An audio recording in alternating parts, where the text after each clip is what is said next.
Army running practice centre है कोई West Bengal पांथोखिबा कोई बीएसएफ अमदी आसाम राइफल सीआरपीएफ ने सिंबा हेड कांस्टेबल की कोई फिजिकल माइपालाबा कोई इनाव सिगी ममिंग अमदी लेफम माना सेलो मफम पुन्ना हायजरखे माना ngमपगी अवा नुवाय माना प्रैक्टिस तौ मफम नंगी नमिंग लेफम पुराना हायरो अहान बदको आइगी मिंग खोराफम श्रीनिवास आई अवांग समाय खुनौ दैनी आई आर्मी रनिंग प्रैक्टिस सेंटर हैरोक्ता प्रैक्टिस तौगा लाइपसी नवेंबर डिसेंबर हौरपदगी लाइरपनी अदुदा लमजेनजी आई हानदी ngमसु ngममदे अदुदुगा आइजे मसा नोइरगा याम लाखिबनी मफमजिदा आइजी लाखिबदा वेट सी 85 ता लापने 85 वेट तगी लागा सिदा हफ्ता अनि दा आई किलो कुन अदाइना ताई आर्मी रनिंग प्रैक्टिस सेंटर हैरोक्ता लाखपदगे नबु क्राइ फाइन कंगमेको नंगना लमेन चिलो मफम दो क्राइ वाइदनो अइना लमजेन चेंगिबा मफम दो वेस्ट बेंगल न्यू कोस्ट बिहार की रेलवे स्टेशन दई कुमगा किलोमीटर अनि चलगा कोपापुर की बीएसएफ केम्पन 78 बटालियन गिदा अखोय पुलपना मी यांखै थाई अदुदुगा आई दाव याबा मना बेस 1 दा ताई अयु की अहम बेस तुदा अदुदुगा अखोय मी यांखै थाबदुदा आई अहुम सुबदा ताई मी क्या दिलावे यांखै थाबदा अखोय पुलपना मी 13 मयादा पास तौवे अदुदुगा खरा मना हाइट यादबगा चेस सुदबगा वेट यादबा अदुगुमदा खरा कखावे लमेन गमतबगा नंग लमेन ngọc थमोय करी फावे अदुम थमोयदा अदुम याम नुंगाय अदु सेलम दाइददी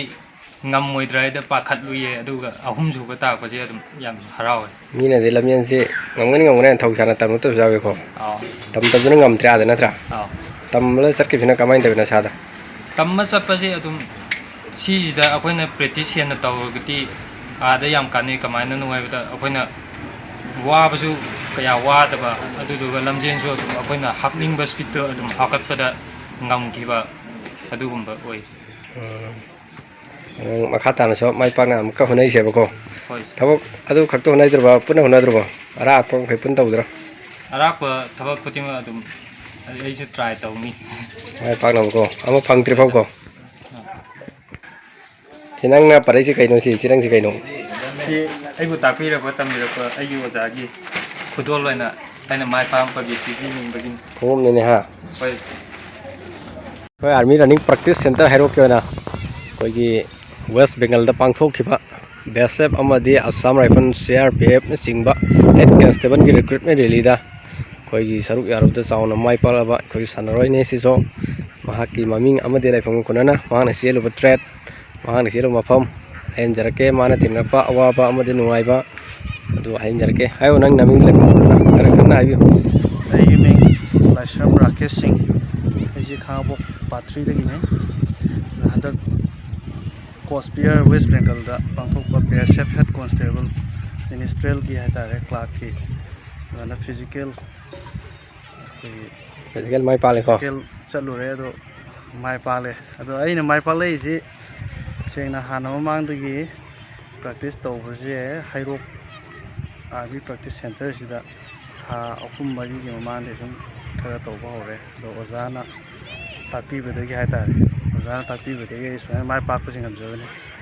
फिजिकल चावना माइ पाले नत्रा अदो ममांगदा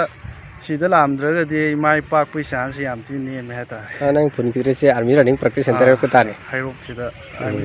प्रैक्टिस सेंटर हाइरोक की सिदा फुल क्रेडिट पिनिंगे दो ओजाना तापीबगी है तारे फुल क्रेडिट पिजे अदुगा नंगना चेलुसे कोइ मी क्या थाए अखोइ ग्रुप अमममदा मी यांखै सांग नखै तो पुलप लमजेन ngमरो पुलप ति ngमदे यांखै थाबदा मी चौरांग अदुम 30 31 32 अदुगी सांग अदुगा अमुक हार्ट सेस गुमोल कांदा खतबसु यावरि तरुक तरेट को अदुमाना खले ता लमजेन तंखाय म खल्ले बमी से नत्रा तंखाय म सांग खले मे लोइन फिजिकल सिने लमजेन सिने नत्रा लमजेन ngमत्रदे पाइ लेते लमजेन ngमद्रदि पाइस प्ले लेते लमजेन जारगा सो हाइट तमक यातबा को वेट यातबा चेस्ट ओन यातबा को अदु खरम तानथोखरे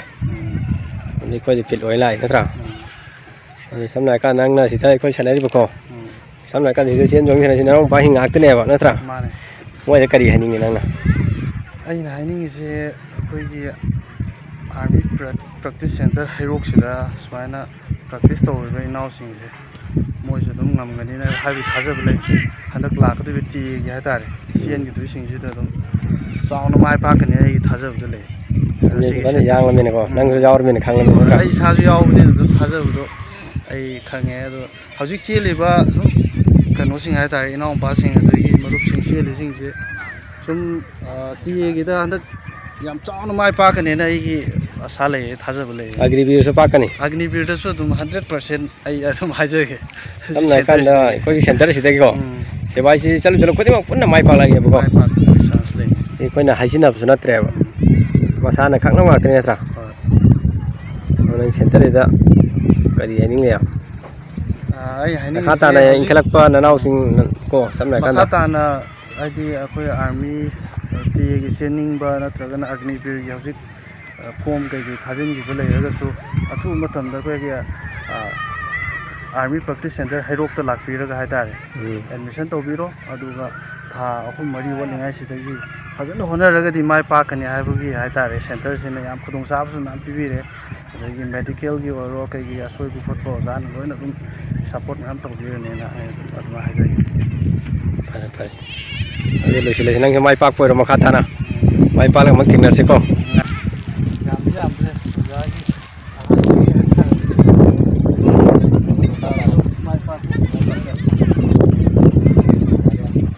Army Running Practice Center AROC is a running store in AROC.